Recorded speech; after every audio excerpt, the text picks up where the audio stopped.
Someone is, Mamoon? Yeah, okay.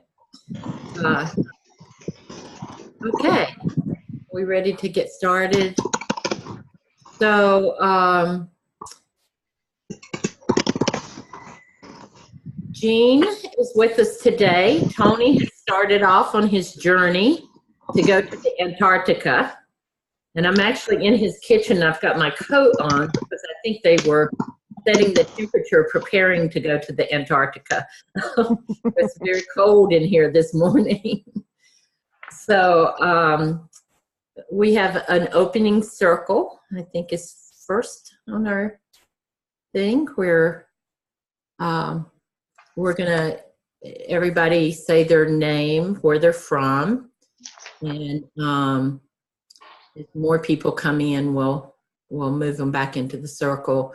And your greatest strength as a leader is one thing as a leader, what your greatest strength is. So, Father James, would you start and say your one thing, one strength you have as a leader? I can organize well. Organize well. Wonderful. Emmanuel. I think my greatest strength is listening. Great. Abraham. Yeah, I am Abraham. I'm from India, southern tip of India, Kerala. And my strength, as I understand, is the ability to understand people. Wonderful. Angelina. Hello, my name is Angelina. I'm from Bulgaria, and I think that my greatest strength as a leader is that I'm a very good organizer and I can liaise with people very good, in very friendly way. Yeah. Mamoon. Yes, my name is Ma'moon. I'm from Jordan. My greatest strength as a leader is the ability to lead by example. Wonderful. Satirat. Hello, my name is Satirat. I'm from Cambodia. And my greatest strength as a leader is that I ask people questions and I create conditions for people to do things, to learn. Mm-hmm. Wonderful. Who's next? Mahmoud isn't here. Alice. Hi, I'm Alice, and right now I'm in Colorado. And my greatest strength as a leader, I think, is that I can understand different perspectives. Wonderful. Maria? Thank you, Linda. My name is Maria. I'm from Buenos Aires, Argentina.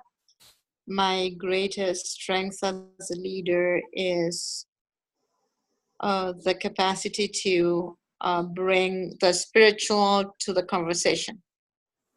Mm-hmm. Great. My name is Linda from the Southeast United States, and my greatest strength as a leader today is being a visionary. Matt is at the hospital with his grandmother and is just listening. So we know he has many strengths, and we pray his grandmother will be okay. Mahmoud, are you on here? No. Oh, yes, you are. There you are. I see you.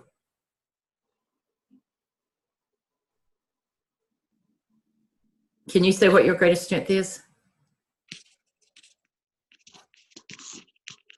I don't think you can hear me. Like we can't. It looks like you're talking, but we cannot hear you. So let's see. I don't have those tech help slides. So you may want to, if you want to share in the chat box, Mahmoud, your answer, and while we're troubleshooting your audio, it looks like you're getting out some different headphones. And then Matthew has put his in the chat as well. Yes, his greatest strength is to view things strategically, to join the dots in my head. I love that. Okay. So, Jean? I want to check. Looks like Mahmoud is trying again. Okay. Do you want to say something? See if we can hear you now. No, not working yet. Okay. Okay. All right. So my name is Jean. I am from Indiana in the United States, and I'm here helping with tech support today. And one of my strengths as a leader is empathy. Wonderful. Thank you. So if you have a candle, you can light it now. And I'll light the candle. And we have one on the screen as well for those of you who don't have one.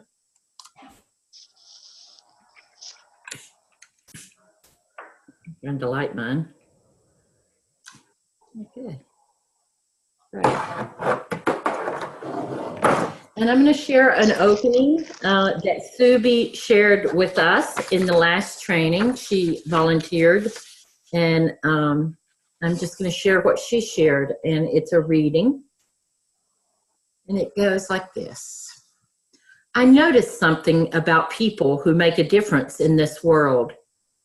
They hold an unshakable conviction that individuals are extremely important, that every life matters. They get excited for one smile. They're willing to feed one stomach, educate one mind, and treat one wound. They aren't determined to change the world all at once. They're satisfied with small changes. Over time, though, the small changes that we make add up. Sometimes they even transform cities and nations, and yes, the world. So thank you for sharing. All right. So just as a way of introduction, when I was doing the assessment, several people talked about leadership, both their own leadership and working with leaders in the cooperation circles. And I also heard a lot of people talk about working with volunteers, both moving them into leadership roles, but also how to retain and keep them excited in the work. And also heard that many volunteers don't necessarily identify with URI. So how can we help them not only get excited, but begin to identify with United Religions Initiative? So today we're going to focus on leadership and empowering volunteers to become strong, dedicated leaders of URI.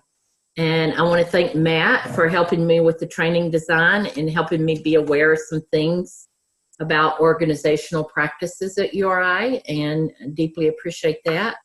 Any questions about the session before we get started? Okay. And we will be taking a bio break, short bio break about halfway through the session.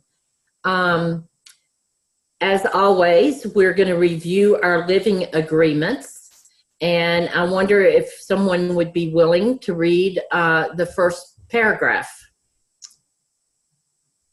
Mahmoud. Mamoon? Yes. Mamoon, you mean? Oh, sure. Yes. Yeah. Can you read them? If I brought my best self to our meetings, you would see thoughtful, prepared, energetic, awake, focused, team-spirited, and interested individual who brings a commitment to timelines, opinions, deep listening, love, togetherness, music, celebration, wisdom, a willingness to learn, and patience with each other in our work together. Thank you, Mamoon. Would someone like to read the second paragraph?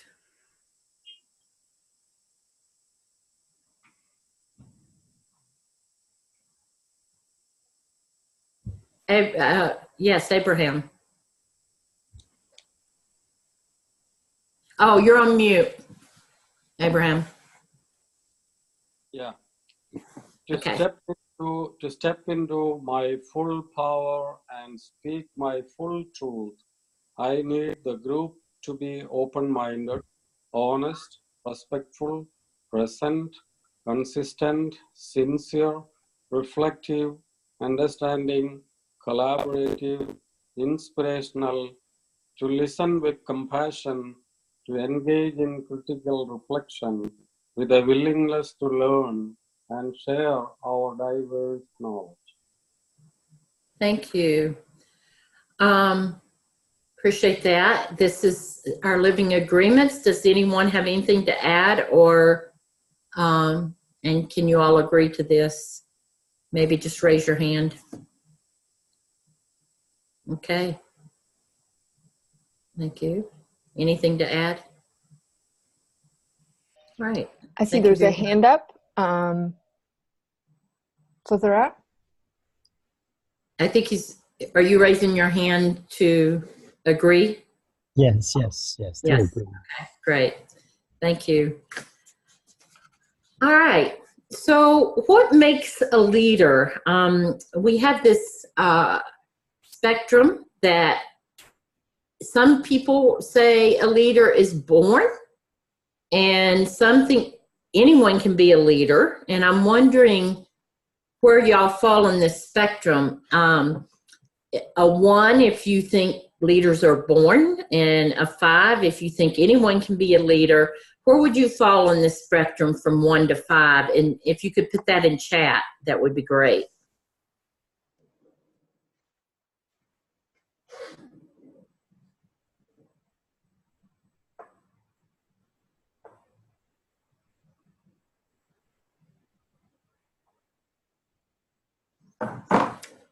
Do people understand the directions?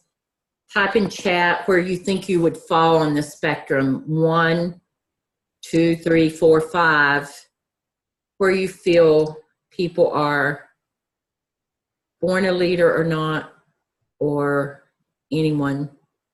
I guess 1 is if you are born a leader, not. I don't know why I have or not there. Or anyone can learn to be a good leader. Where would you fall? Okay, Maria, 5. Soda Rock, 5. 3 to 4. Angelina, 2.5 to 3. Matthew, 5. Thank you. Alice, 4. 4. Great. All right, so we're going to be talking about this. So when leaders exhibit enthusiasm and commitment to the task or project, people will often go the extra mile and do whatever it takes to get the job done. Good leaders bring out the best in people. They engage people in creating the organization's vision and values. They encourage excellence in others as well as pursuing it themselves. They lead by example in all that they do. So I want you to think, I'm going to just want you to visualize, maybe shut your eyes and think about this. Think about a leader that you've worked with who brought out the best in you, someone who energized you, who made you feel connected, brought your ideas to life, who you were really excited to work with. Think about how they acted, what they did, and how they made you feel. Someone who made you really feel excited.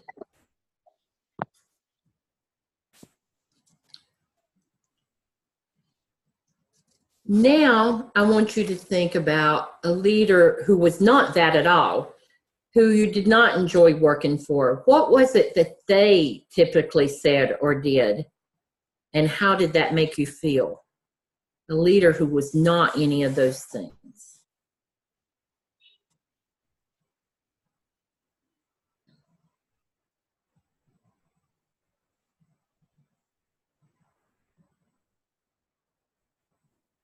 Okay. So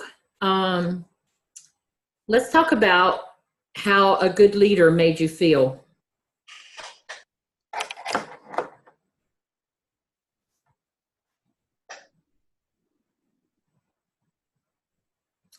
You can either say it aloud, Angelina, or you can write in chat. Good leader, yes. Thank you, Linda. Good leader feels me, makes me feel motivated, positive, in positive mood, and to want to work more, and to love people as well. Mm-hmm. Great. And to feel connected with everyone. Wonderful. Who else? What did a good leader do for you, Father James? I have a leader in my mind whom I came to know in the 70s, about 40 years ago. He's the one who encouraged me, who supported me, who helped me to fulfill my vision. And he always encouraged me, and even when I did not fulfill duties very fruitfully, he was always my strength. And he could see what is in my side, and he is the one who discovered my abilities and my leadership qualities. Wonderful. What I am today is because of him. He was an American Dominican priest, a missionary to Pakistan. Mm-hmm. His name Chris McVeigh, from America. He was in Pakistan for 42 years, and Nice. I enjoyed his companionship, my sharing with him, my difficulties with him, and he's the one whom I could blindly trust, and he always gave me good advices. He never let me down. Great. Great. He's the one who created opportunities for me to be what I am today. He's the one who encouraged me to go to Rome for studies and to study Islam and Arabic language. And I found my dreams being fulfilled through him. Wonderful. Thank you. Who else? Abraham. Yeah, just like Father James shared, I have also a real guru in my life who was really inspiring me for all what I have been doing in my life, who led me into the social work and really showed me the way, and he trusted me. I could trust him 100%, and I knew he was leading the way, and also he was like light for me. So one whom I could really trust, and he also had immense faith in myself and my abilities. Great. Anyone want to add to that? Something that it's not on the list, maybe? I'd be happy to add something. Okay. The person I was thinking of really made me feel like I had good ideas, and even like they asked me questions in a way that made me believe that I had good things to say, and then when I said things, they helped me see that they were good too. That's great. Great. Mama? I may say, yes. The leader that inspired me, who I worked with him a long time ago, like 10, 15 years ago, he was giving me serious job to do, and to do it from A to Z. So he was relying on me. He used to have his full confidence, gave me the confidence to do the job without being washed or directed. So I think this is how he inspired me, because he gave me a very serious job, which is, for me, trust, confidence, everything good in this mission was. Good. Good. Thank you. Yeah, I have. Yes, Emmanuel? Yeah, I think for me, I have a few leaders who really inspired me to become who I am today. The first one is my mom, and then two of them are within the URI family. So first, my mom, because she challenged me and gave me the opportunity and allowed me to do mistakes. And from the mistakes I learned a lot. And then secondly, she has been a good leader to me because she has shown by her example, not just telling me do this. She would do it and say, watch me do it. And I think that helped me a lot. And honestly, within the URI family, I've seen two great leaders who have really, really inspired me. And one is Musi, and the second one is Dr. Abraham. Wonderful. Dr. Abraham has really inspired me because of, it's just, I call him an encyclopedia, very, very knowledgeable, and has a firm understanding of what he does. That's so when great. I first met him in India, that really inspired me. So I always look up to him to try to make sure that I have a clear understanding of what I want to do before I get into That's so great. For me, Musi is like my mom, always leading by example, always finding excuse. Even when you go wrong, you will find excuse for why you are wrong. I think that is really inspirational for me. That is. Thank you so much. How about bad leaders? How did they make you feel?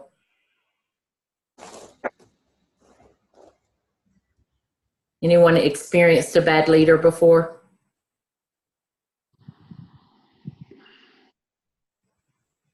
I think the bad leaders trying to how to say it, like let you do things that the mistake is very common, so they avoid to be accountable. It's like scapegoating you. Okay. Father James, what's something a bad leader has done? A bad leader is the one who is jealous of me. Yeah. Yeah. And one who does not see anything good in me. Yep. And who will not collaborate to whatever I will tell him to do. Right. Thank you. He's always looking for faults in me. Good. Okay. Someone else? Yeah, I have experience of a bad leader. When I was in the university, I worked with several principals, but I know a good person he was, but he was not a good leader because always against anything new. Oh, yeah. Yeah, whenever we come with a new idea, he would say, "Oh, that will not work here. That's not good." So that's not worthy of a good leader. Thank you. Thank you, Emmanuel, for your contribution. Bad leaders never accept responsibility but blame others. For me, hello. Yes. Yeah. For me, I don't see the role as leader as a role that is stick forever. I experience working with different people. So if someone's stuck in their role for a very long time, to me that's a bad leader. So a bad leader meaning, for example, if you're holding your position and you just do the job, that's bad leader. Because in group, in different relationship, if if they change the role from supporters to asking questions to Q&A, that will stimulate learning. So if you're stuck in one role, that's that really a bad leader. Yes, it is. Thank you so much. Yeah. So what I'd like you to do is take a few minutes to reflect on your... Linda. Yes, thank you. Maria? Yeah, I was up and down with a connection, but I just wanted to say that, I don't know if it was said, but a good leader is inviting. My experience with leadership is that the good leaders kind of were pushing me to do what they thought I had the talents to do. Yes. And they were consistently inviting. And on the other hand, leaders that were not successful with me were kind of competing rather than supporting me. It's just when leaders at the end are competing with you. So. Yes, that's really great. Thank you, Maria. Thank you.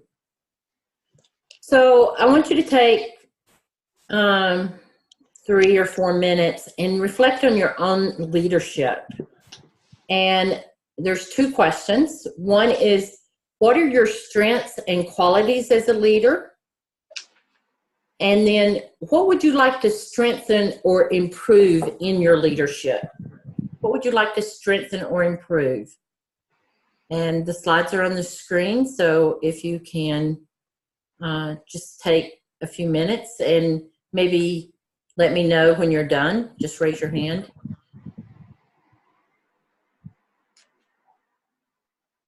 Linda, I just wanted to make sure that you saw that there were a couple of other comments in the chat as well. Yeah, I think Jean Cap is definition captioning of those. Yeah. leadership. Yeah. Oh, okay, great. I wasn't good. Thank you. Wasn't seeing that all at the same time. Sorry. Okay.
Yes.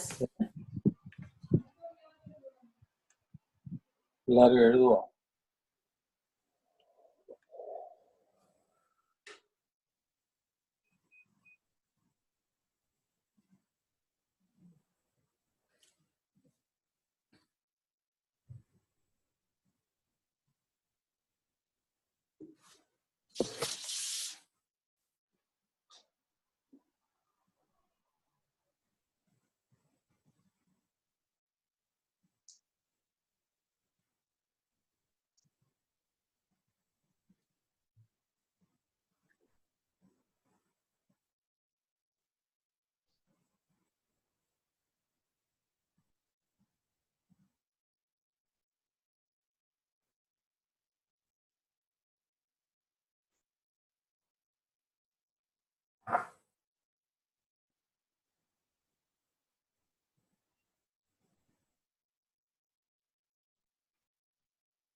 Let me know when you're finished with your writing by maybe going to, if you go into the participants list, you can raise your hand. You can hit the little hand to raise your hand.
Okay, take a few more seconds to finish up.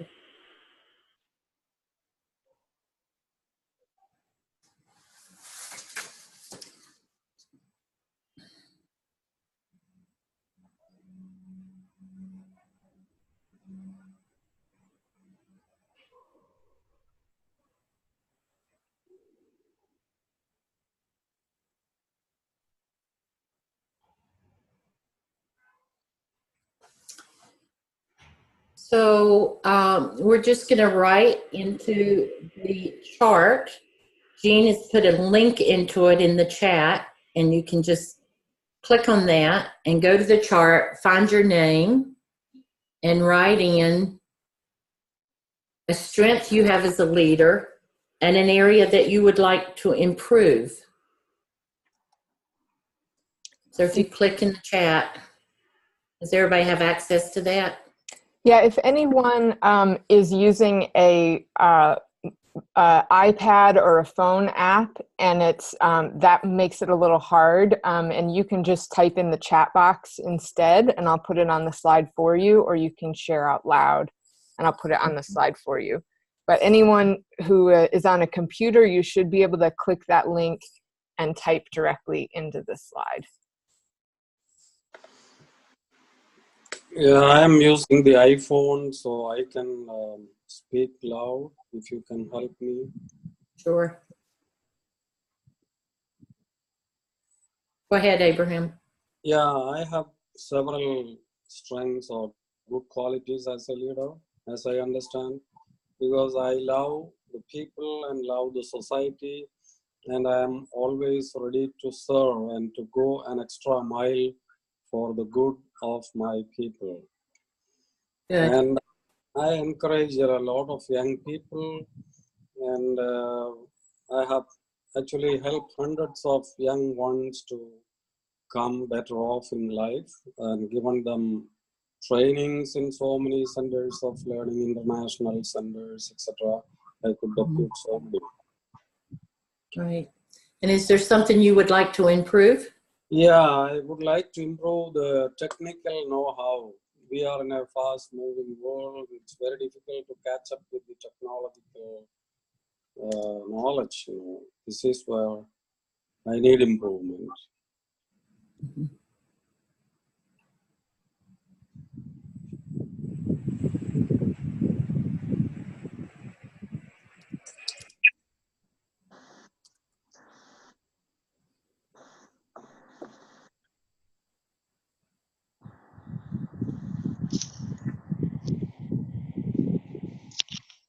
Linda, can I? Yes. I'm not able to go to my number there, so I would like to share with you. Okay. What is the strength that you have as a leader? A strength, what I reflect that I am a good organizer. Mm-hmm. I am good at communication. Mm-hmm. I am respectful to all with whom I communicate. And I appreciate the qualities which other people have. Great. And listen them with great respect. Mm-hmm. I leave a room for different opinion, and I respect different opinion as well. Mm-hmm. Great. And I whenever I am meeting, I'm not in a tense mood, but in a light mood, a joyful mood. Joyful mood. I like that. Yes. Yeah. And then I say I take chances to when I give responsibilities to others. Mm-hmm. Delegation. That's great. And then if somebody makes mistake, I am open to accept that mistake as well. I won't get angry, but it's okay if somebody makes mistake. Yeah. And I look into collaboration. I'm good for collaborating with others, and also others, they collaborate with me in the programs which I organize. That is, I find very good strength that people, I trust them and they trust me in organizing programs and meetings, and that is something good which they have. What would you like to improve? I would like to improve when people disappoint me.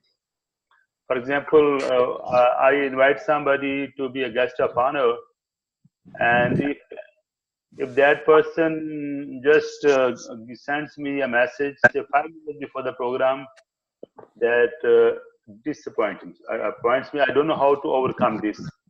I need more kind of attitude of accepting when some people I trust, but at the last moment they deny it. Yeah. What else? I mean, every program, every meeting is opportunity to learn. So I mean, that is what I see areas to improve. I always leave a room to improve in my skills, in my communication, in my organization, in organizing programs. So I don't say this. I am complete person. I don't need to do it. I'm always open to improve different things which I have. Openness to improve. Right. And I accept my mistakes whenever it happens. That's fine. Yeah. Sure. Okay.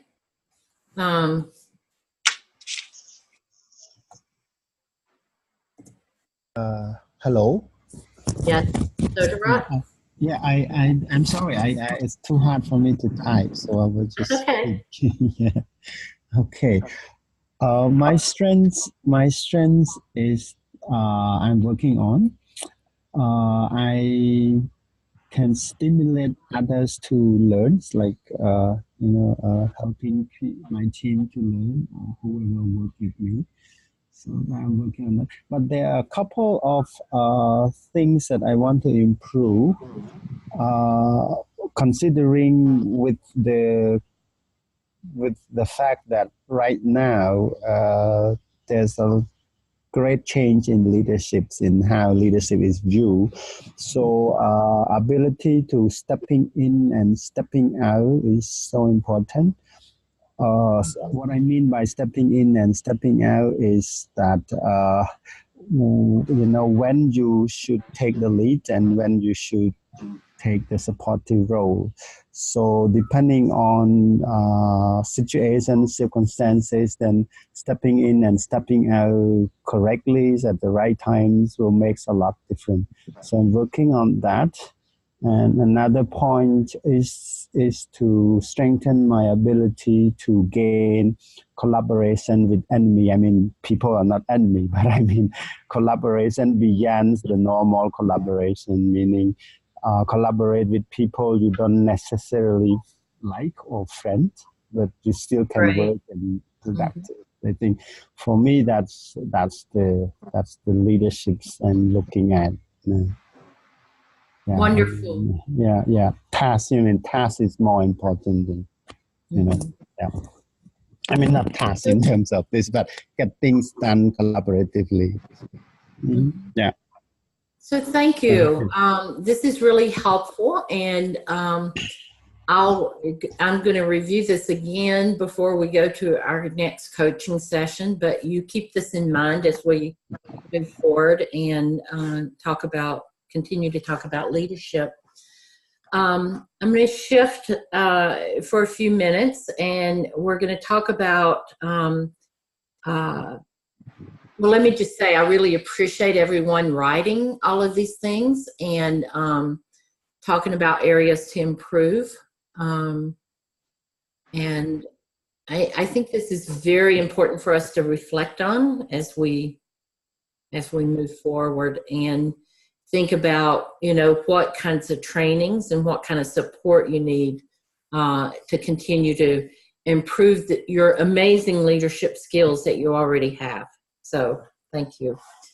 So we're going to, I just want to jump in just a second to let folks know we're done having you type in the slides, so you can close that browser window and just come back into Zoom and keep watching on the slide share. Don't want you to get lost in the slides.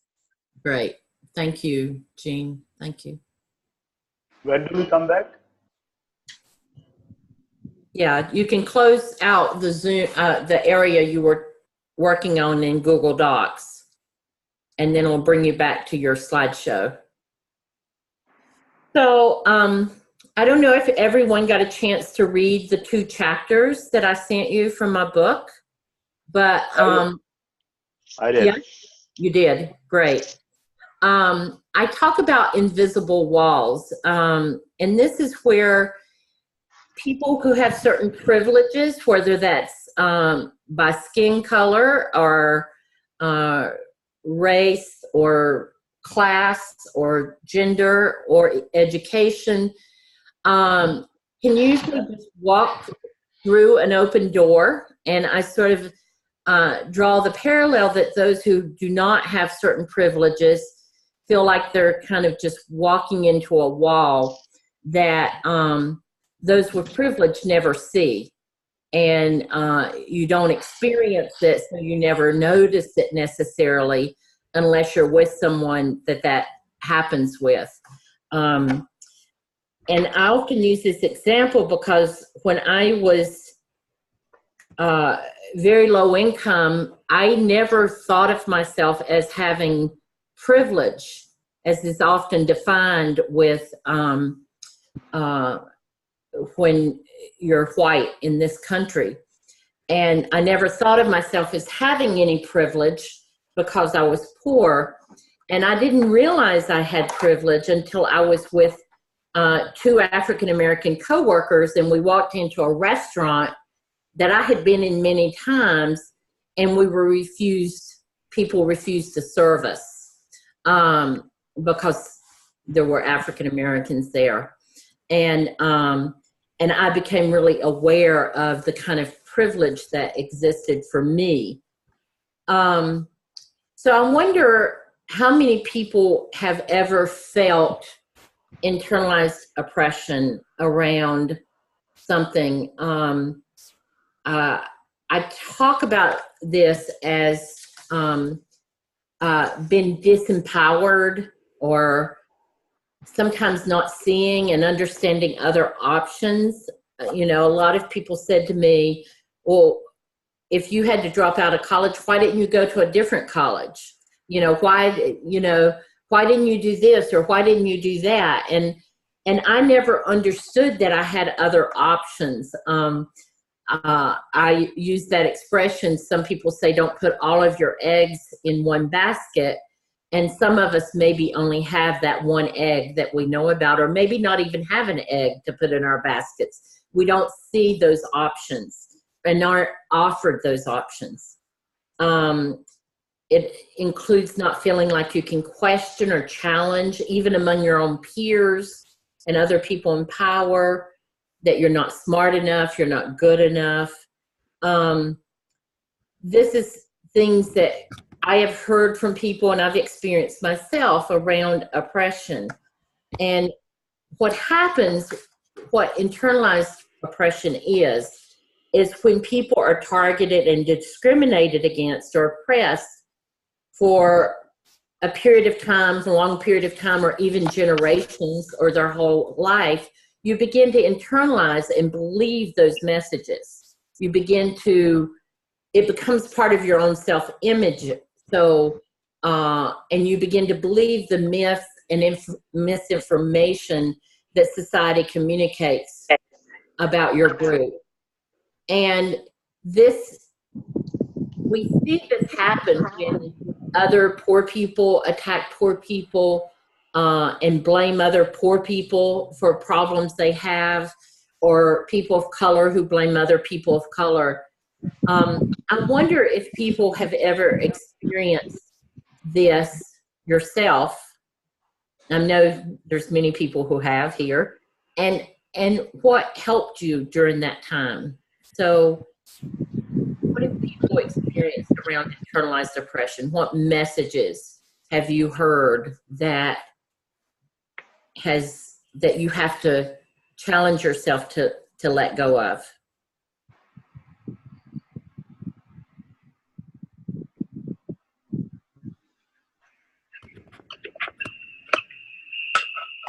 I found your book, your chapters very interesting, especially in this first one about internalized oppression. This was a lot of my experience at the beginning of URI in relationship with URI members of the indigenous communities.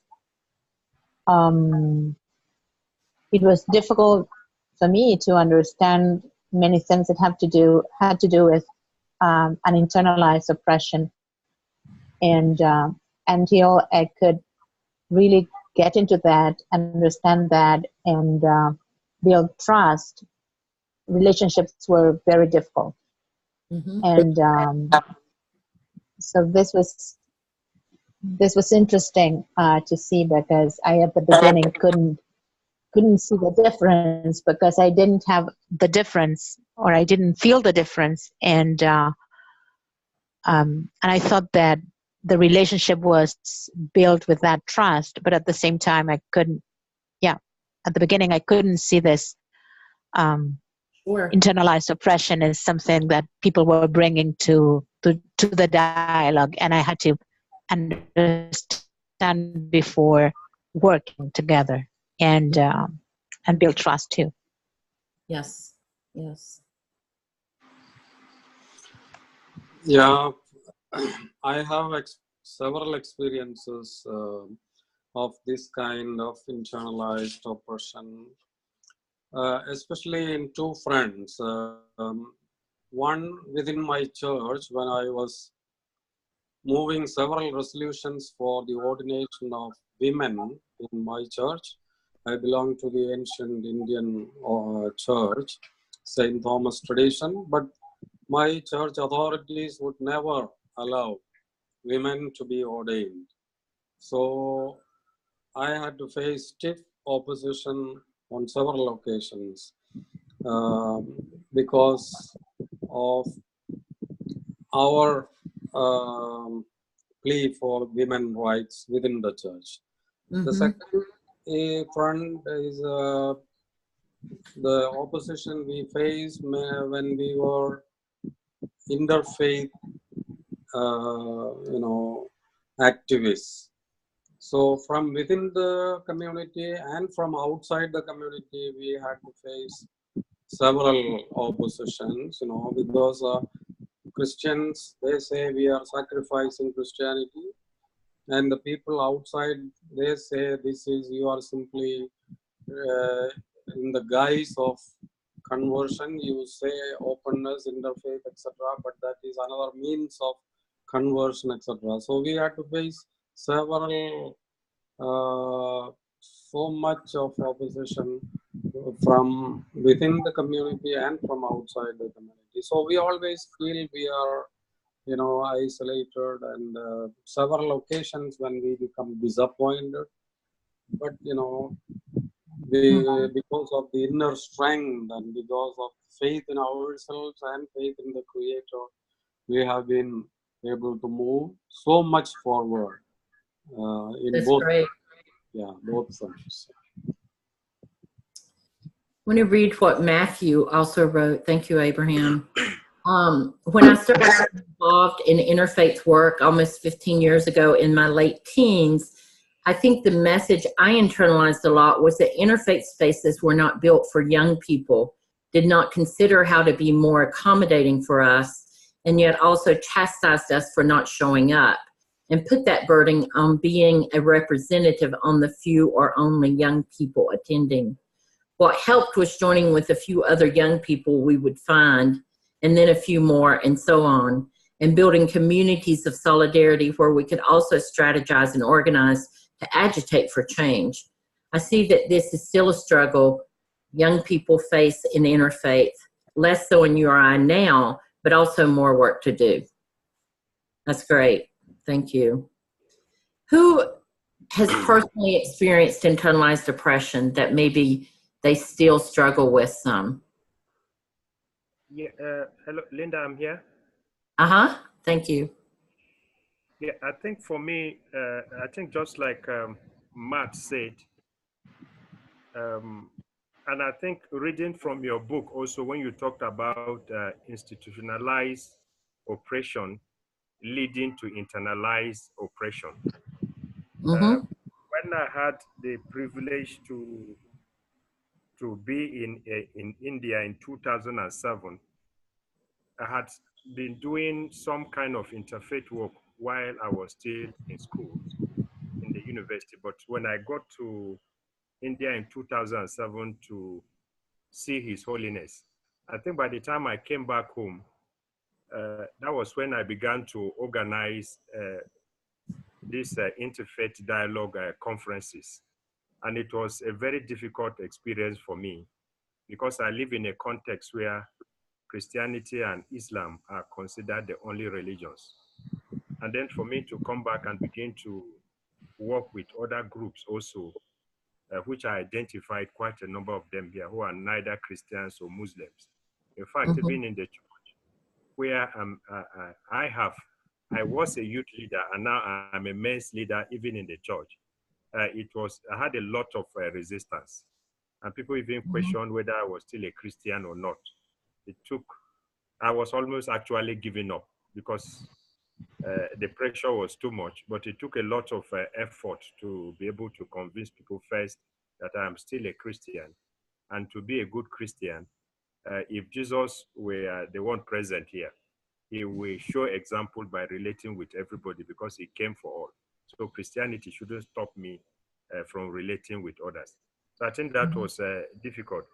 I think one thing I understood from reading your book, I'm sensing that sometimes internalized oppression, it might be difficult to understand because the person suffers it within and suffers it alone unless the person expresses it out. And so it can manifest itself in different ways, very, very little ways. For example, and these are experiences I have seen myself so many times, and probably other people too. You find yourself in a group where immediately you feel you don't belong here, or your presence is not welcome, or you are not accepted. And we've seen quite a lot of that. And even on social media, within this short time I read out your book, I was just trying to connect the dots. You will see in a group where maybe many friends, but you make a post, a lot of people comment on that post, another person makes a post, and nobody makes any comment or even likes the post. There is a tendency for the person who makes that post to begin to feel, probably I don't belong here. Because if I do, why are they commenting on everybody's own and they're not? So I think it can show itself in so many different ways. Sure. Sure it does. Thank you, Emmanuel. Yeah. So what has helped, Alice, please? You're muted. Thanks, Linda. I was just going to offer one other quick example of internal. Oh, you're good. Sorry. How's that? Yeah. Sorry.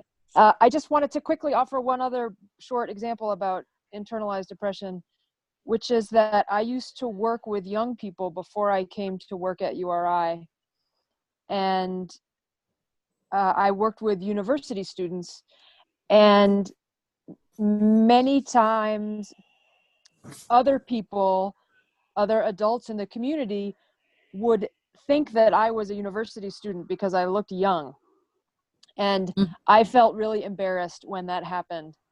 And I also felt a little bit angry, like, hey, can't you tell I'm older and wiser than a university student?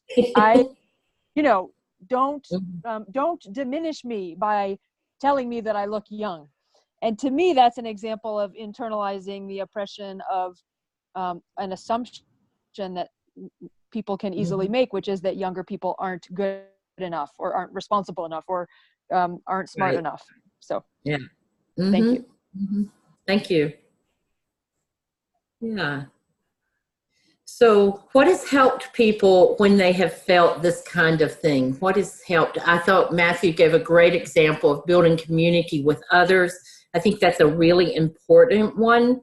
For me, when I know I'm not going to be with my allies and I'm going out into a new crowd of people to speak or do something, I make sure I have those folks on my speed dial so I can call them up and go, oh my gosh, this is what happened to me and this is how it made me feel, and have that reassurance that, oh, they may have made me feel dumb, but you're not, and have people have allies. And I think that's a really important piece, and have other folks who've experienced the same thing that you've had.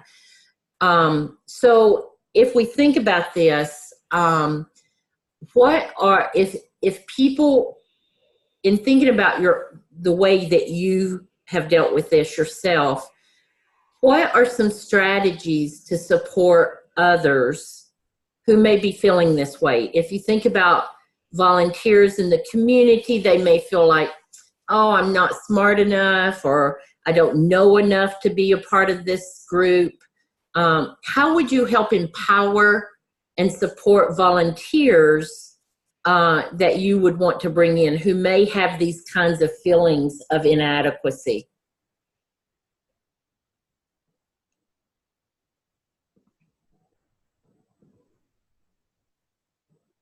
Okay, Alice and Father James. I find that it would be helpful to point out stereotypes and how a stereotype is involved. So like in my story, to say that there's a stereotype that people have that young people can't be responsible and can't be smart. And then to also point out that the volunteer that I'm talking with, actually, regardless of their age, to point out ways in which they are smart and they are responsible. So wonderful. I would do two things. One is try to name the stereotype, and then the other is separate the person from the stereotype and say what the good qualities are that the person has opposite to the stereotype, if I can. Great. Father James, how would you support a volunteer who felt this way? You're on mute. You're on mute, Father James. You're muted. I am not sure if I am responding to that question, but I want to share that after reading your chapters, it made me realize to see the realities that we are faced with in different countries, different continents, and how there is a kind of different approaches on the basis of language and economical standard and the gender and sex orientation and color. And there are many problems that the world is faced with, and through your article, I have come to know that some of the serious issues which are found in America itself on the basis of color and racism and economic and poor class and middle class and high class and the language which they speak. It is a real challenge to the world. And when I reflect on my own country, I see that it is every day that we are confronted with such things. Yes. Discrimination in the name of religion, discrimination in the name of financial status, and also discrimination in the name of what language that person speaks or what province that comes. And also I feel a great wall which is here. It is not invisible but visible wall. How, for example, minorities are treated, how women are treated. Yes. Many times women are not given opportunity to speak. Oh, no. Oh, you should not speak here. Only men can speak, and they are the ones. Right. You know, I'm talking about my country. They make the decisions, lifetime decisions of the marriages of their daughters, even boys. They said, oh, whatever the parents have said, or uncle has said, or auntie has said, she has made the right decision about the where a daughter will be married. And I had the example of one Muslim young lady. She did her master's, and she got admission in Switzerland to do MPhil and PhD. But her mother was so insistent. No, you should not go to the West. You should not go to Switzerland, and I'm going to marry you. And this is what happened. She got married within 6 months. But she was so upset that I don't have a say. So that is in a way a wall which is very visible, that how at times adult peoples, they are not able to make their own decisions for their life partners. And finally, I would say that, I mean, after reading your articles, I see that there is a need to do a lot more work in America as well. I mean, some of the people outside this, oh, there's equality, there are opportunities, there is respect and so on. But in fact, America is also confronted with many, many challenges. Oh, yes. Some racism and color and economic status and so on, and gender and also sex orientation. Those problems are very, very prominent. Yes. Thank you. For example, on the religiously speaking, also there are taboos, and Right. people are insecure if, for example, that if that person is not a Christian in America. Yes. Maria and then Mamoon. One thing that has proved efficient and successful in trying to deal with this internal oppression is recognizing the wall. So sometimes there's a tendency, at least I had this tendency, not to get into conflict. So a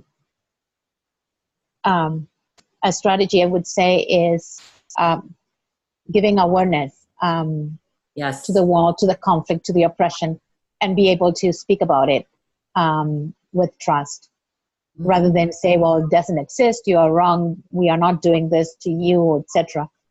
Not to discuss the feeling, because the feeling is there. Yes. On the other hand, try to address it and be aware of the wall, be aware of the conflict.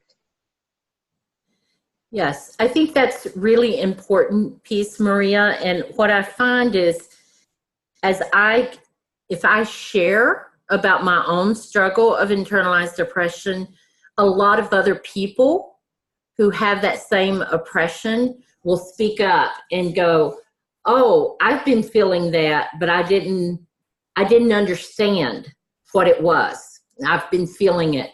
So I always encourage people to talk about any kinds of oppression that they felt, because by sharing with others, you know, my mother was like, why do you tell people you grew up poor? You know, it made her feel bad that I would say that. And I said, because you see it as a fault of yourselves, as my parents, you see it as somehow you're to blame, and we're not. It's part of a system we're part of. And if you can help people understand that, they don't feel as much shame and bad stuff around it. Mamoon, you had something you wanted to say. Yes, I would like to say something about we need to find ways to be creative in integrating people or social integration, like doing activities, music, sport. Sorry. I think these things enhance the interaction between people. So this will reflect on the other points you mentioned, that people will start to speak about themselves, to express their internal challenges and fears. Because Yes. I believe in action. When people get to do something together, they will become friends, and if they become friends, they can confide to each other and speak up their feelings, which will help us in reducing these tensions. Yes. Yes. Thank you. Thank you. So yeah, I think that's really important. Asking people, putting forward voices. Angelina. Thank you, Linda. Can you hear me? Yes. Okay. Thank you. I would like to say something about the internalized oppression, because we are speaking about it, and during our work, we also feel this in our work in Europe, I think, because coming from different part of Europe, we are working together. But if someone from Germany, for example, is speaking, she or he has more power than if someone from Eastern Europe is speaking. For example, me or somebody else from this part of Europe. We have this kind of, this is not exactly oppression, but this is probably more stereotype. Yeah. And, yeah. Yes, yeah. And but stereotypes can be oppression as well. Yeah. Yes. But I cannot say exactly oppression. It's more like tragedy, and I don't feel like oppression, but I feel like, I don't know, we give word to these people from Western part, and then we are speaking after them. Yes, yeah. I think that we need to work more on this to make this balance in our continent, on our region. Yes. Mm-hmm. I think geography plays a strong part.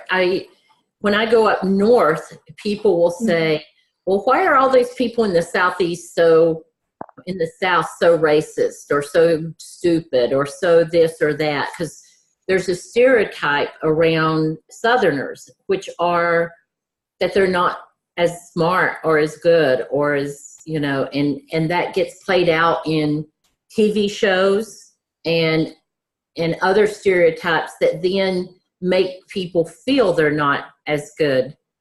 So thank you for bringing that. Matthew says strategies to support. There's a role for people on the other side of those walls, the allies, in our work to make interfaith more age equitable. We also trained elders to act as trainers of other elders to show them that young people are capable to lead, and that some of the spaces and work needs to be changed to accommodate everyone. And that's really important when we find allies on the other side, that you begin to see what happens and you become allies and can train other people to help. I think that's really important. And I think it's really important for us to remember that oppression is not a destination, but it's continuous. Anti-oppression work is a continuous practice. It's something we have to work on all the time because it continuously happens. It's not like I can turn around and pretend that people who talk like me, some people are going to automatically always assume I'm not as smart as because of my accent. So those are kinds of things we have to work on constantly. I think, you know, Father James talked about women and women around leadership. When I first started working, often the women, every time it came to, they were doing all this work, and every time it came to, okay, we're having this Reverend Joseph Lowry from the Southern Christian Leadership Conference come and speak. Who should introduce him? Who should do the opening? Who should do the closing? And they'd always talk about men in power. And instead of saying that was wrong, what we did is we said, you know, we feel like, or if they were going to elect a board, they would always elect men in power. And so what we started saying was, okay, we're going to elect a board, but to help run the organization. And what we want you to think about is who does the most work. Well, in many cases, it was a lot of women who did the most work. And so we just changed the way we asked the question, and women started then going, oh yeah, we're helping organize this whole thing. We should be on the stage as well. It wasn't that they didn't want men to be there, but they saw that there was a role for them.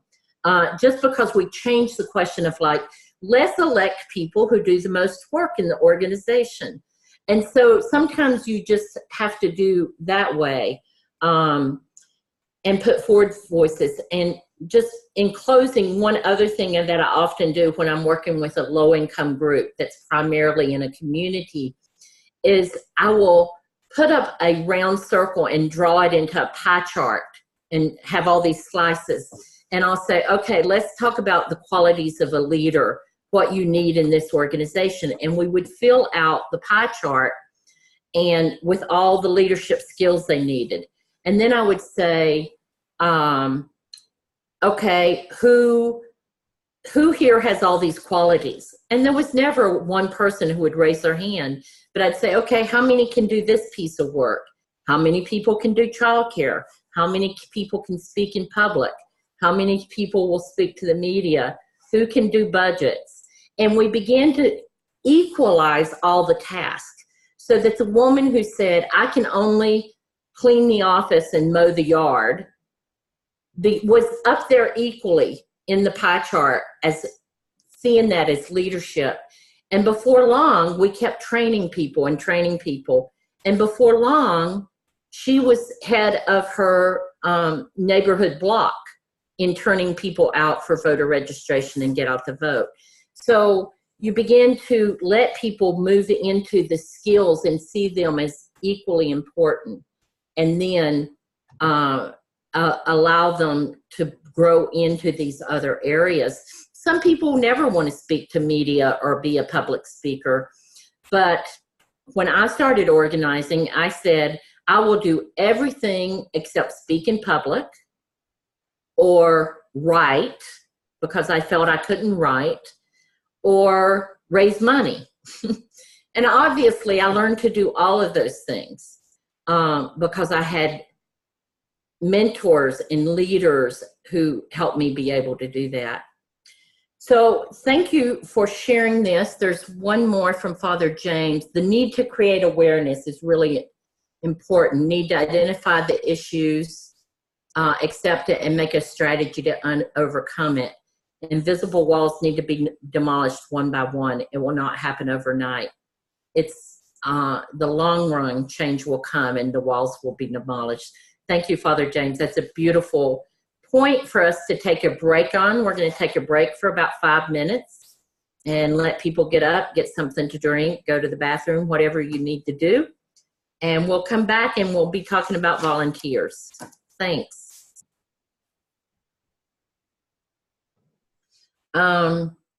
So we're going to talk about volunteers as leaders and what we need to do to recruit them and to help them become leaders. So Jean, we're going to start back here. Sorry, I forgot to mention that. But, all good. Yeah. So who are the URI volunteers? I've heard people talk about different categories of volunteers. y'all just say what those are?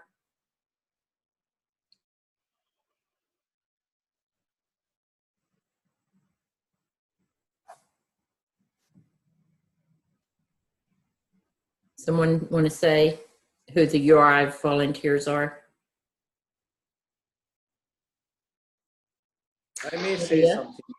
Okay, Mamoon? Yes, for me, I believe there's people who are volunteering because they like the mission. They are spiritually connected with the URI mission, so they try to do anything to help spreading the ideas and principles of URI. And we find them in every region, actually. And these are very appreciated because they dedicate their time, their efforts to help the message of URI. And we have another volunteers that they are coming to get benefit from the know-how URI as an interfaith organization. They like to learn more about grassroots dynamics and how they can make change from bottom up. These two types of volunteers we are dealing with in Okay. URI. So people come for skills and people who are trying to spread the word. Yes. And are all these community folks? Yes, mainly, yes, they are. Mm-hmm. Okay. Maria? Yeah, we also have, so this volunteers that Mamuna is talking could be volunteers that just volunteer for the office or something, or our cooperation circles are volunteer in a way because they get together to do something that has to do with our purpose, and they do that not as staff people, but because they want to achieve the purpose of URI. So they form a cooperation circle and they dedicate to do the work to achieve this mayor or broader URI purpose. We also have Global Council trustees that are volunteers. They volunteer to represent the region in the governing body, and we have 3 per region. And they do this in a lapse of 3-4 years. And they can be re-elected, but they are chosen by the cooperation circles to serve as the governing body of URI. Mm-hmm. We also have volunteers in the President Council that are people that are donors, but also give suggestions on how URI can manage and receive funds. So there's a lot of different categories, as you say, Linda, in URI as volunteers. Grassroots people, sometimes so these President Council are usually people that have been working a lot and have funds themselves to provide to URI. But they also volunteer, and I think it is important that they know about URI rather than only give money. So the volunteer work is so important in that case. Yes, and also the Global Council that sometimes is confused about power, and it is beautiful how URI say that they are volunteers and their spirit is not of control, but of tender support. Wonderful. Thank you. Father James? I will say that, like taking my region in Pakistan, there are hundreds of volunteers.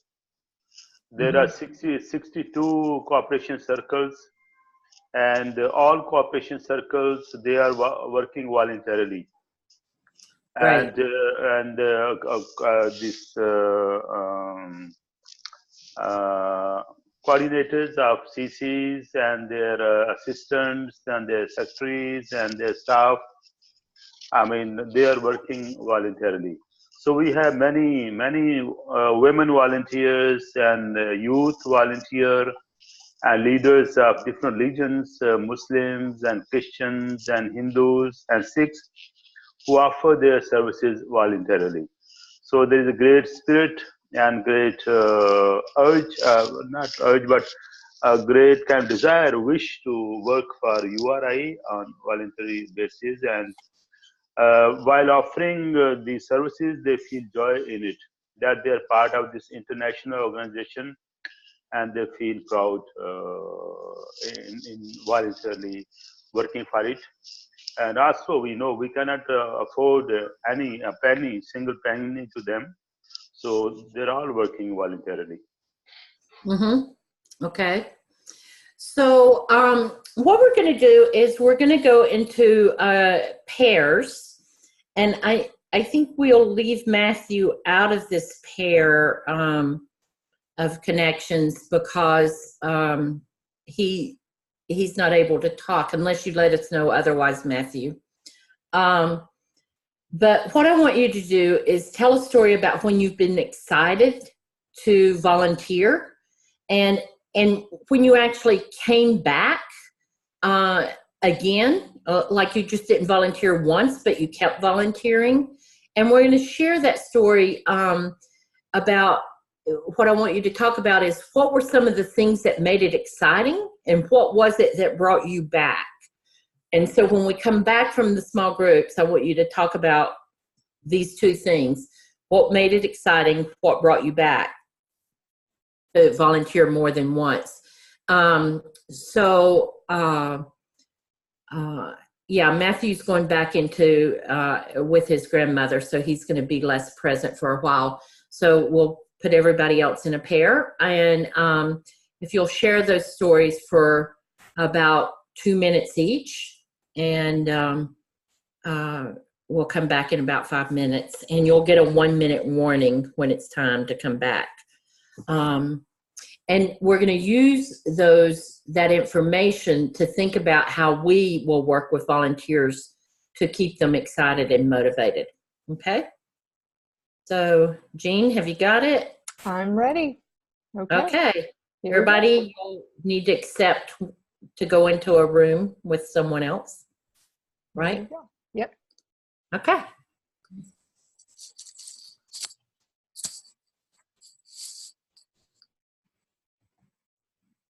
Very active. Okay, let me go back. Come back. Hold on. Mute yourself. Click participant. Oh, hello. I'll have to change. Hey, I will come back. Is that Abraham? I'll be back to the big group, okay? Yep, we're back. Yeah. Well, Moon, you're sideways, so I can look at you this way. Yes, I wonder what's wrong with it. Maybe we do like this. There you go. Yeah. Now in front of myself, I am the other way around. Yes, you are. So I can sit up. I was going to join you. What fun. Mm-hmm.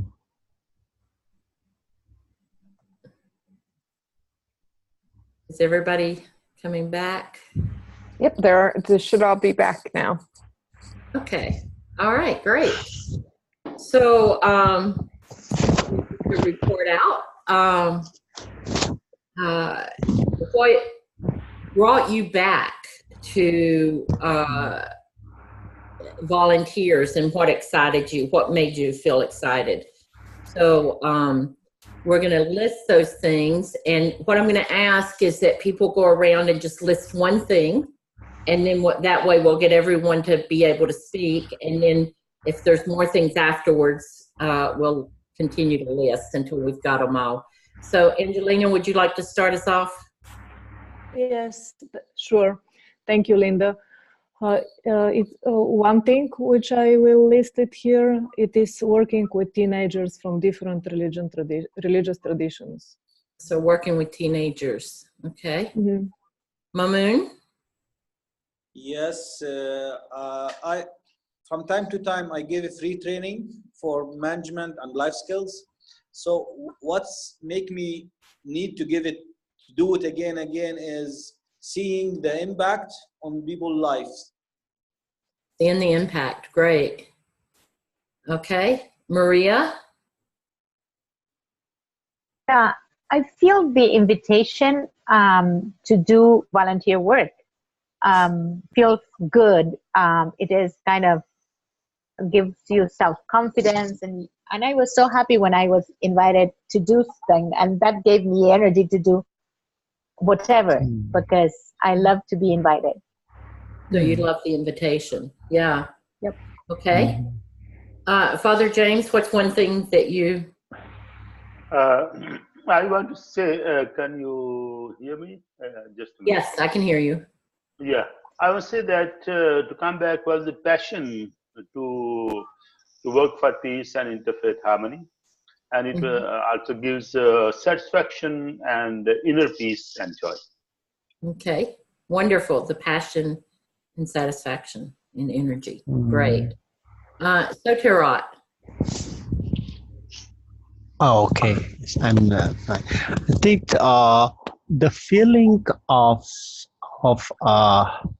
exciting. Service feels great. So that's what makes the volunteer work for me is feeling the feeling of the enjoying of serving. Feel love. Yeah. Okay, wonderful. Emmanuel. For me, the opportunity to offer service without expecting any form of compensation. To be of service. And especially volunteering in the IDP camps. So it also provided the opportunity to learn what other people are going through and to be able to put smiles on the faces of those suffering there. Okay. And what kind of things kept you coming back? Angelina, you want to go again?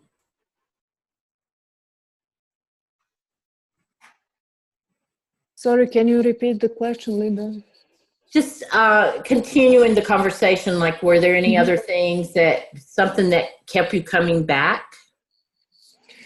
Yes, exactly. This Interfaith Youth Camp, which we started 3 years ago, this makes me feel that I have a mission to continue with these camps and to bring teenagers again and again, and to expand this camp outside Bulgaria and to make it international and to make it all around Europe. So you felt like you were part of a mission? Yes. Okay. I feel as a mission to teach teenagers how to live together, how to build bridges instead of building walls. Yes, great. Mamoon, you're upside down now. Your phone's doing funny things. I can't stand on my head, so. No problem. I think is the feeling the feeling of achievement and making difference is always keep me coming back for giving free training for the people and empowering youth and women. Great. Maria, anything else you would add? No, I completely agree with this idea of the satisfaction, the happiness.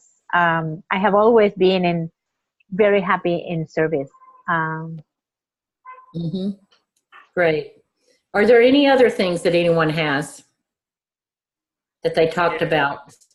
I think I will add the excitement of doing something different, just to go out there and do something different from what you've been before. Oh, great. Some excitement of doing something different. Yes.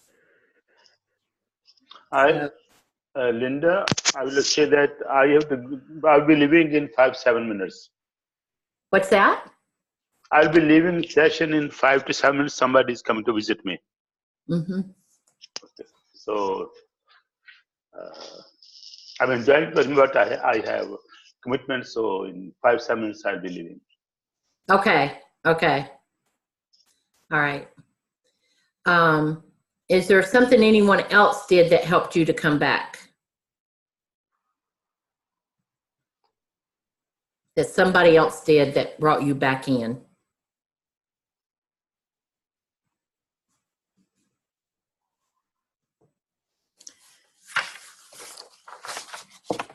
Okay. So I'm going to tell you a few things that we've done to build a huge volunteer. We grew from like 25 one year to 100 another year. Within 6 years, we'd built 44,000 people who were volunteers, who were trained. Some of the things we did is we started with listening. We did a listening project to actually find out what people were interested in and get them involved. Is one way to bring in volunteers.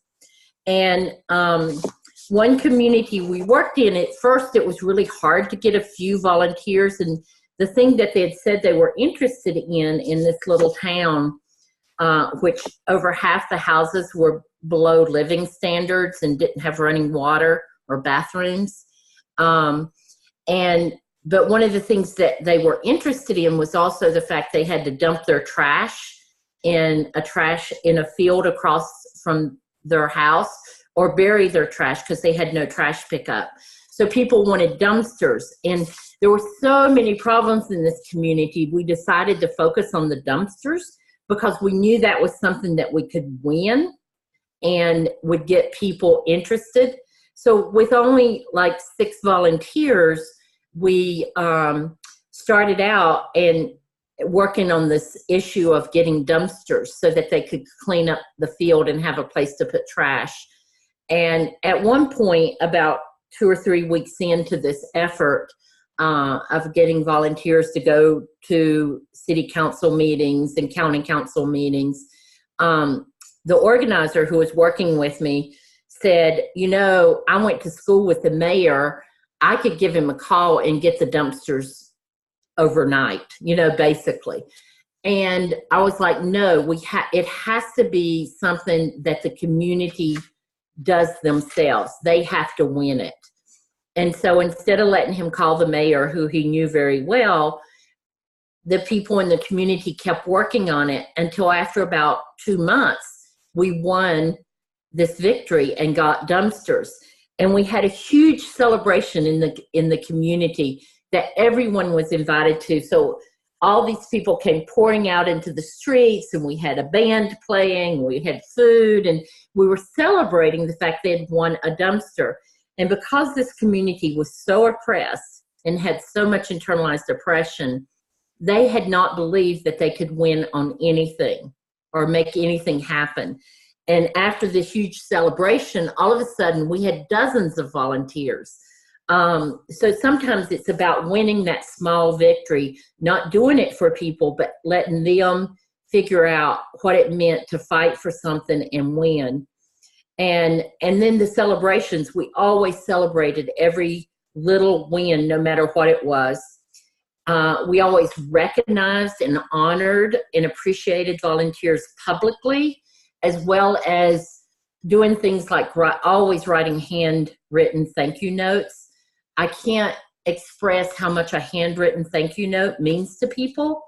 We heard that on the last training, that some people who had gotten a handwritten note, it made such a huge difference, or had used a handwritten note. And I think one of the folks in the training last time said she felt embarrassed to send a thank you note because it was like 2 months late, but that in fact everybody gave her this amazing feedback thanking her for the thank you note, and didn't even mention how late it was, but they were so honored to have received that kind of recognition.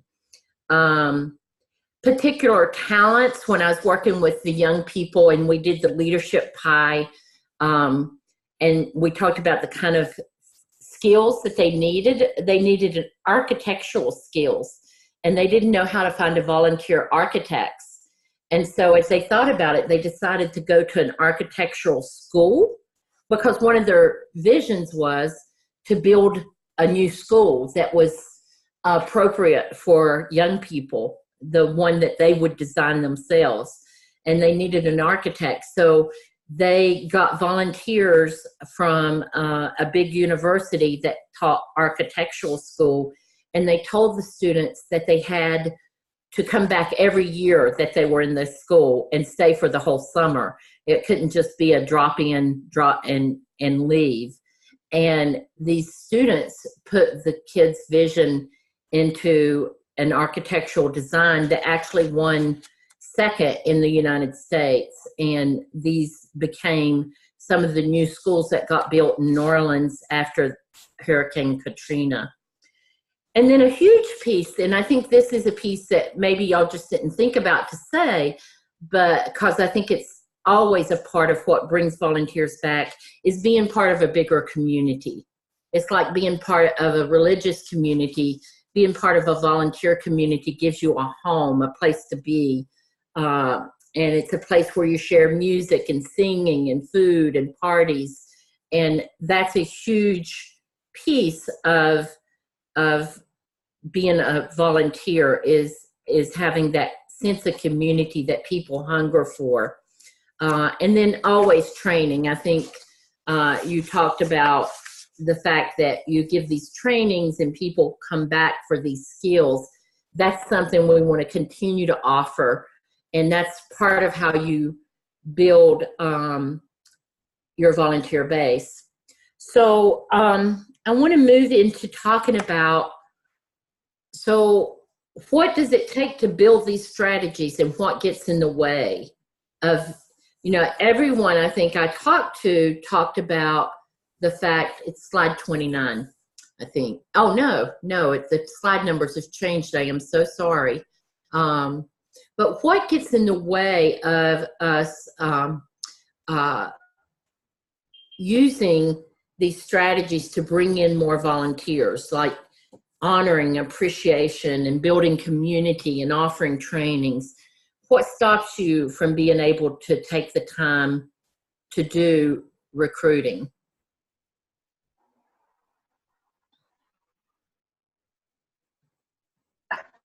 This is a wonderful conversation, Linda. And sometimes in URI, in thinking of volunteers or CCs doing the work in URI, we take for granted that they do that, so that we don't value what they do, and sometimes we don't take the time to celebrate or to thank, etc.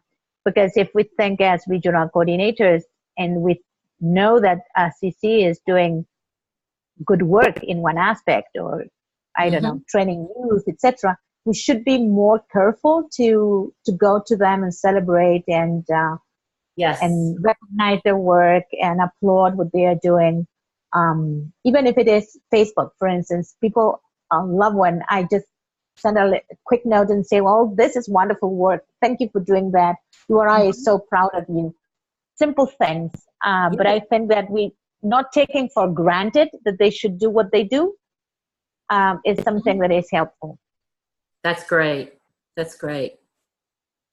What are other things that maybe getting away from you being able to put into practice volunteer recruitment?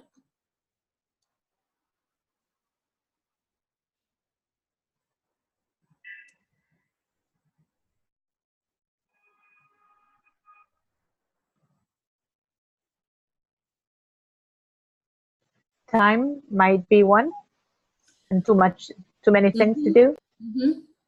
So one of the things that we have to do when we get volunteers is we have to commit time. And especially, you know, I talk to a lot of organizers about the fact that we need to delegate a lot more of our work to volunteers so we can keep doing more and more. In fact, I think most organizers should think of their job as totally not doing the work, but getting other people to do all the work. And you're constantly training and teaching them. You're delegating your work. And it takes more time to delegate than often to do something yourself. So if you're trying to train someone to call 10 more people, it takes more time. And I just was working with some organizers right before our election in Maine, and we had started this program called Take 10, and they were working with people to get 10 more people out. And it took them as long as it would have taken them to call 100 people to train 10 people to get 10 more people. And they were asking me about that. And I was like, well, next year they'll be trained and they'll be able to train others, and you'll get out 1,000 people because you've got 100 people you're working with. And yes, it takes more time up front, but it's so critical if we're going to build to the level we need to build to change the world. So creating that time and space is really important. So I wonder if you could think about what you would need to do to carve out time to recruit more volunteers into your work. What would that look like? Angelina? Thank you, Linda. I just want to share our experience in Europe with volunteers, not in our CCs, but concerning our regional coordination work. Last year we had three, I think, volunteers who contacted us wanting to help us with the organizations, with these technical things, with the website and all those kind of things in URI Europe. And we try to give them all the freedom and all their time, what they want to learn, what they need. And probably, I don't know, maybe 6 or 7 months, Layla worked with them, and finally they disappeared. And our question is, we spoke with Layla, and she also wants to learn from you or from all of you how we can keep these volunteers in the region and to continue to work with them and not to lose them in 5 or 6 months. They expressed their willingness to be with us and to work for URI, and in one moment they disappeared. So I think it's really important to have more than one volunteer, more than 3 volunteers. I mean, the more numbers you can get, the better, because they are going to come and go. And so to put a lot of energy and time into training just one person, think if you were training 5 people to do that task, that you were training 10 people to do that task at once, so that they have accountability with each other. And because that's very discouraging. And that you have a constant way of bringing more people in. But that does happen. And I see a lot of people put so much time and energy into 2 or 3 people, and then those folks go on and move on. But I think a part of bringing in numbers of people, so that when you're doing that kind of training, that's more than one person is learning how to do it. And how do you do that recruitment? So you say to someone, I'm going to train you how to do this, but I need you to go out and find 3 more people or 4 more people and get them to bring in more people to learn how to do it. And constantly have that happening. Also, making sure that you're thanking them at every step of the way, like Maria said, really appreciating them, maybe making it, on Facebook or on a newsletter saying, so-and-so helped us create our database and helped us do this and this and this. And people love that. It just keeps them reinforcing them coming in. Sometimes life circumstances will take them out. Sometimes you have students who volunteer as part of their course and then they're gone. But think about people who can keep staying and what you need to do to keep them excited and committed. Building that sense of community, like having actual, we used to, we worked a 9 to 5 in our office at Spirit in Action. And of course that was only the daytime, and there were always evening and weekend work if you're an organizer. But at 3 o'clock on Fridays, when people got off work at the textile mills where they mostly worked, we had a dance party, and everybody came and they'd bring chips and stuff, and we'd just dance and sing. And it made people so want to be a part of our community that they volunteered all the time, you know, because they just wanted to be a part of it. It was so exciting. So how do you make it exciting for people and not just about the work?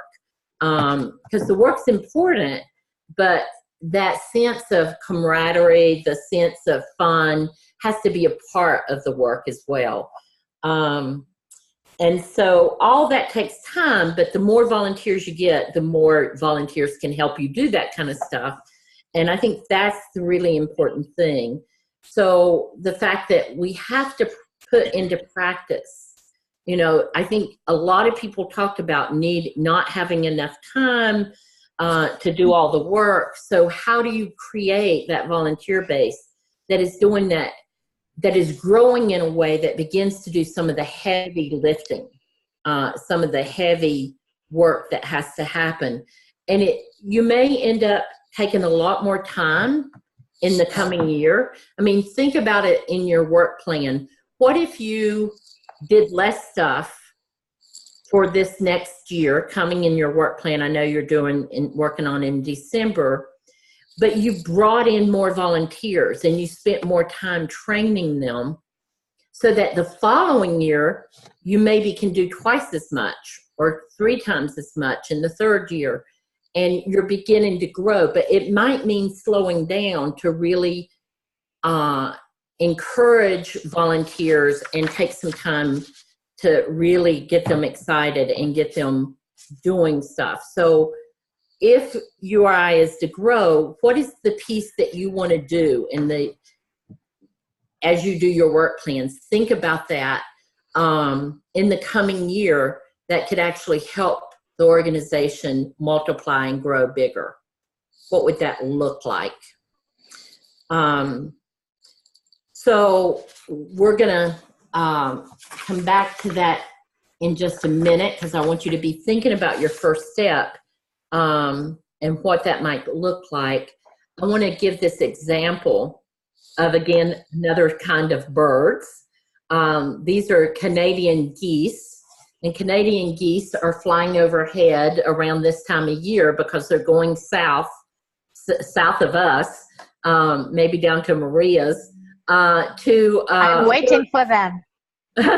where it's warm. They're going for warm weather, and they're honking constantly as they fly by. You just hear them honking constantly. So I want to tell you a little bit about geese. As each geese flaps its wings, it creates an uplift for the birds that follow it. And by flying in this V formation, the whole flock adds 71% greater flying range than if each bird flew by itself.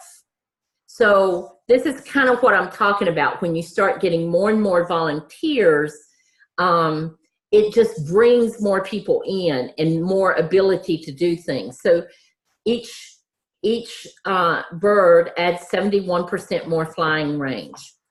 Then if a goose does fall out of this formation, it suddenly feels the drag and resistance, and it quickly moves back into the formation to take advantage of that lifting power of the bird in front of it. When the lead goose gets tired, you may wonder how the lead goose is able to do all that flying. When it gets tired, it drops out and another one takes its turn. So they actually take turns leading and learning how to lead so that they don't get too tired. And I think about this, that people are interdependent on each other's skills and capabilities and unique gifts and talents. And the reason they honk constantly is that's their way of encouraging the leader to keep going and gives them power. And that's why we have to keep appreciating and thanking people, because the geese show us that constant honking is saying, keep going, let's go, and encouraging each other. So I want you to take a couple minutes and think about what is the next step on 2 things, actually. I want you to think about next step.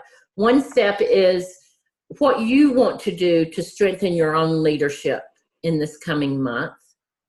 And 2, what is one step you will take in the next month to work with volunteers and develop their leadership? So what I'd love for you to do is to type that into your chat. And if you can't do that, to read it aloud, and we'll capture it in chat.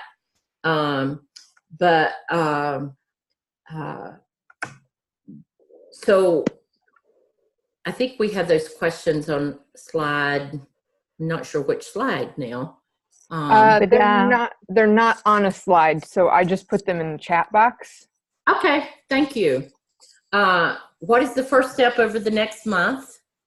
And then one thing you will commit to do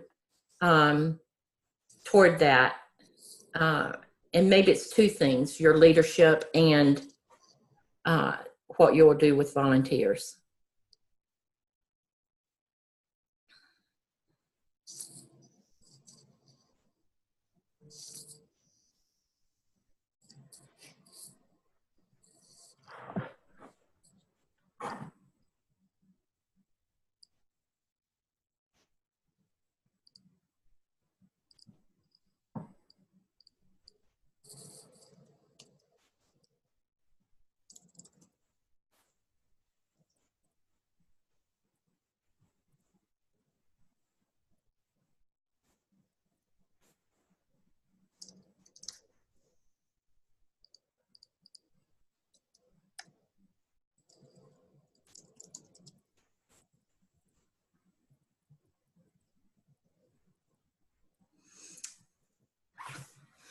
Okay, what are people thinking they will commit to do?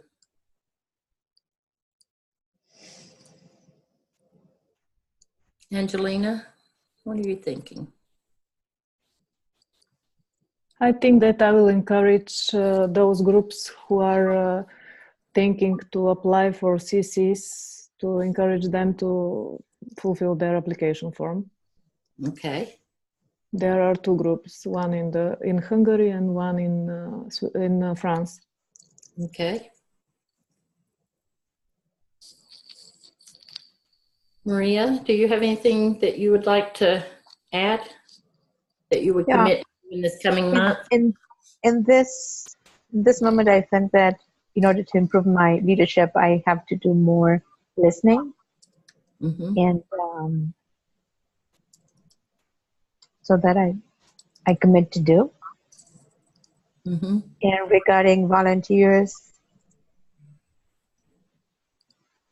I think that I try to do my best into thanking and celebrating, but I would do something that is consistent with the time. So say I'm going to send 10 messages or 15 messages to CCs to applaud their work. Good. Every week at least. Oh, that's fabulous. Yes, I love that. Emmanuel's going to reach out to at least 2 fellow RCs to share experiences and learn new ideas, and increase communication with CCs, find ways to acknowledge and appreciate them for their work. Thank you, Emmanuel. Who else? Mamoon is practicing empathetic, I can't even get that word out.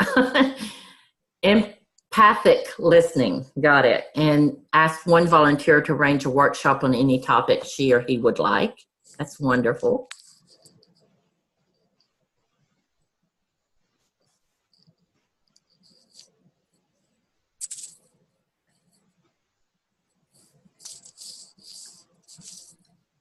Sodarat, do you have anything you would like to commit to?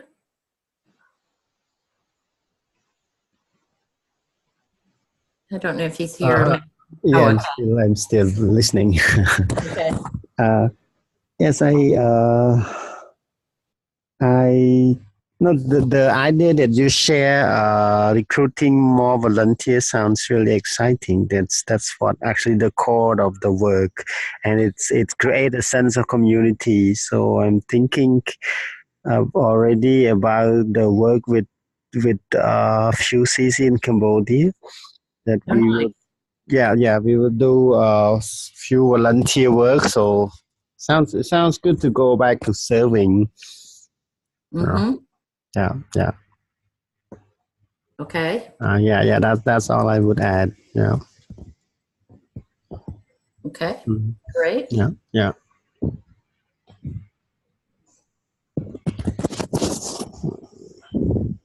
Mamoon has spoke. Let's see anyone else? Emmanuel? Oh, we've got that. Okay, great. All right. Well, thank you so much. Today we have some time, so we're going to do the evaluation verbally. It's the next slide, Jean. I just moved it.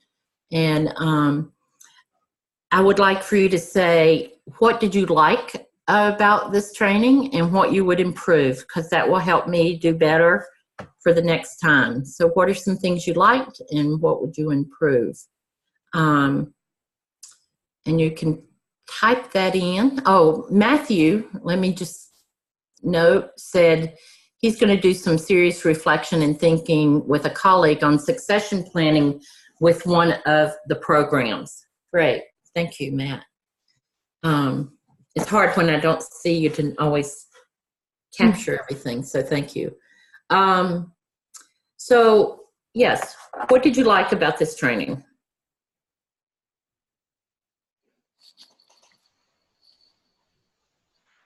I thought that the asking of the preparation, the reading of the 2 chapters of your book was wonderful. And at the beginning, it was difficult for me to understand the internal oppression. But just being able to read at my own pace and go to reread was helpful. Good. Thank you. Yes.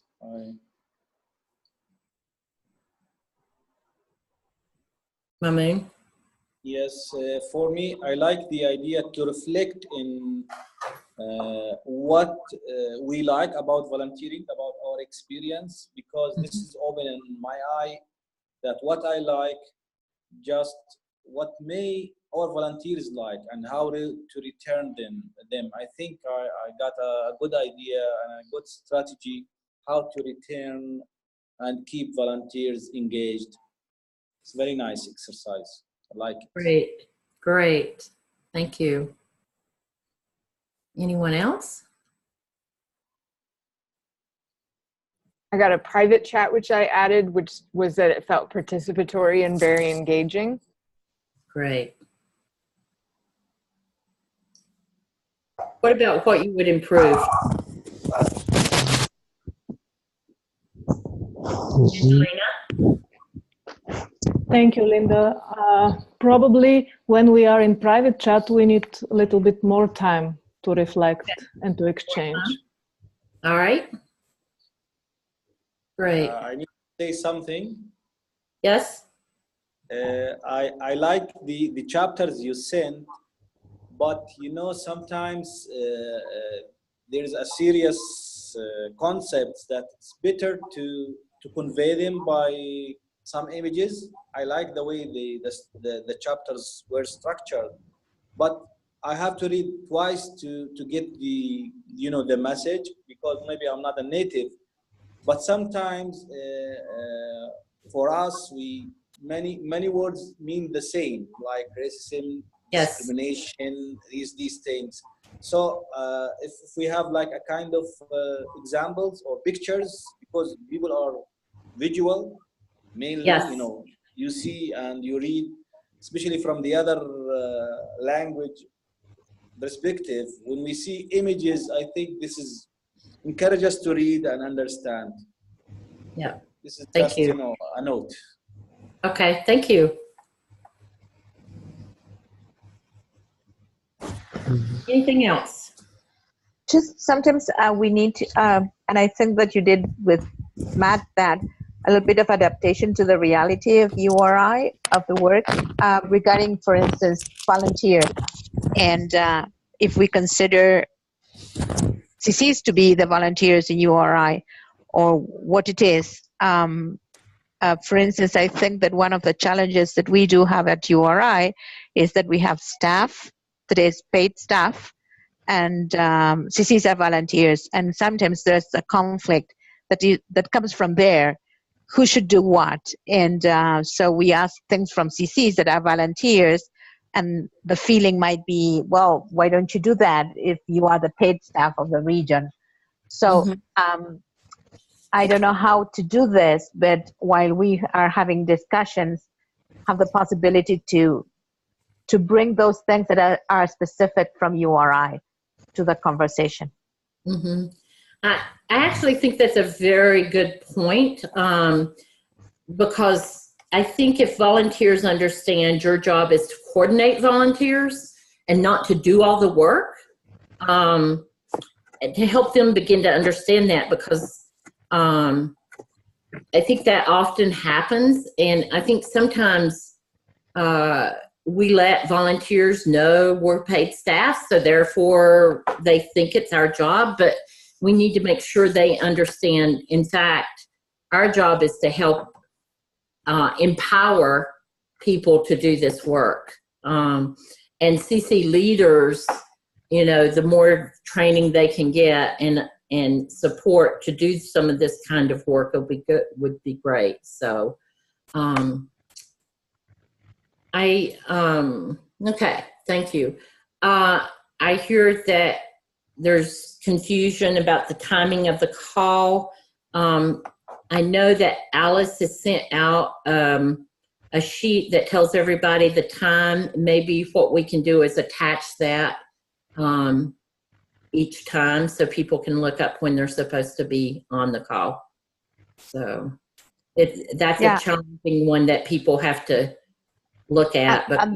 And the problem might come because there are people that change from the group. So in that schedule that Alice created, for instance, Emmanuel had the listing of his time if he had come to the first one, but as he came to the second one, there's a confusion. So perhaps we should have the times for all RCs in the body of the message. I don't know how we could do that, but this is the thing. Don't either, but we can ask your attachment doesn't bring the time when you are in, if you change your group. Yeah, and I know daylight savings makes a difference too. So, because not everywhere in the world is there daylight savings. So, so I'll talk to Alice about that, how to deal with that. All right. So, just want to leave you with one last thought is to remind you to take care of yourself. There's a quote that says you can't pour from an empty cup. Take care of yourself first. And we've often heard this, but it really does mean caring for yourself is an act that you need to do. It's not about selfishness. It's taking care of yourself so you can stay in this work and keep making it happen. So I'm just so in awe of all that y'all do and all the amazing work that you create. And I thank all of you for being out in the world doing this. And I really appreciate it. So thank you. And thank you, Jean, for helping in Tony's absence today. We appreciate it. And Tony will be back by the next training if he doesn't get iced in the Antarctica. I made him watch. Well, perhaps he might want to stay in Buenos Aires and work from here. Yeah, he might. I hear you're taking him to a dinner or something. Yeah. That's great. I know they'd like to be where it's warm. So, great. But don't keep him, Maria. Send him back. I try. All right. Thanks, everybody. I so appreciate all of your work and good. Thank you. Have a wonderful. Thank you. Thank you.